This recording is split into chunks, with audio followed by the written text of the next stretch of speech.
Kisah seram dan mistik di Malaysia sememangnya menjadi buah mulut ramai sehingga menjadi trend apabila di laman sosial Twitter dan Facebook mendapat ramai pembaca yang membaca mengenai kisah seram di sesebuah lokasi. Dan ini dia 6 tempat paling seram di Malaysia.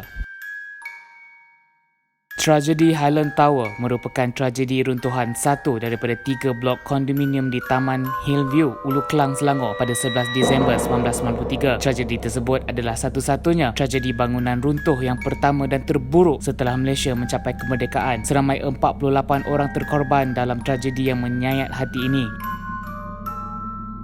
Sekiranya ingin memandu ke pantai timur, Lebuh Raya Karak ialah laluan utama yang menjadi pilihan kebanyakan pengguna jalan raya. Sejak pembukaannya pada tahun 1977, laluan sepanjang 60 km yang menyambungkan Kuala Lumpur dengan Bandar Karak di Pahang ini memiliki koleksi kisah misteri. Antara kemalangan yang paling popular adalah pada 20 Januari 1990 di mana 17 orang terbunuh termasuk 11 orang anggota FRU bila mana berlaku pertembungan di antara kenderaan FRU dengan sebuah lori, sebuah bas dan 10 biji kereta.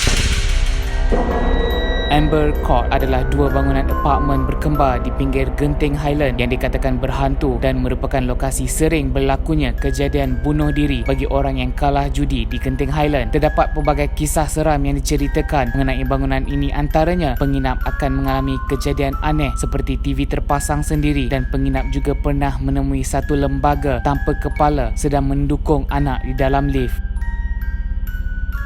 Taman Tema Mimaland ini terletak di Gombak, Selangor dan dibuka buat pertama kalinya kepada orang awam pada tahun 1975. Ia merupakan singkatan daripada perkataan Malaysia in Miniature Land. Malangnya, Taman Tema yang menjadi kebanggaan negara ini ditutup ekoran kejadian maut seorang warga Singapura pada tahun 1993. Kini, setelah hampir 25 tahun ianya ditutup, Mimaland semakin dilupakan.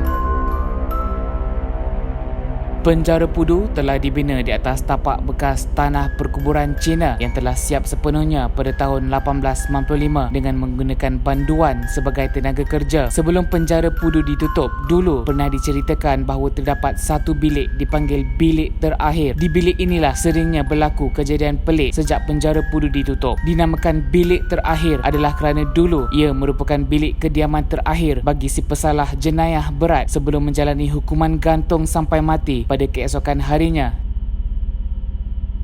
Victoria Institution sebelum tahun 2009 dikenali sebagai Sekolah Menengah Kebangsaan Victoria. Pada awal penubuhannya, sekolah ini adalah sekolah menengah untuk pelajar-pelajar lelaki manakala pelajar perempuan untuk tingkatan 6 sahaja. Victoria Institution juga turut diambil alih semasa pendudukan Jepun di negara kita dan dijadikan sebagai pengkalan tentera Jepun. Ramai tentera British dan penduduk tempatan yang telah diseksa dengan kejam hingga mati di ruang bawah tanah dan beberapa bangunan lama di sekolah ini. Dikatakan bahawa bukan sahaja selalu ada penampakan pada siang hari dan juga pada malam hari, malah terdapat banyak kes roh yang merasuk pelajar.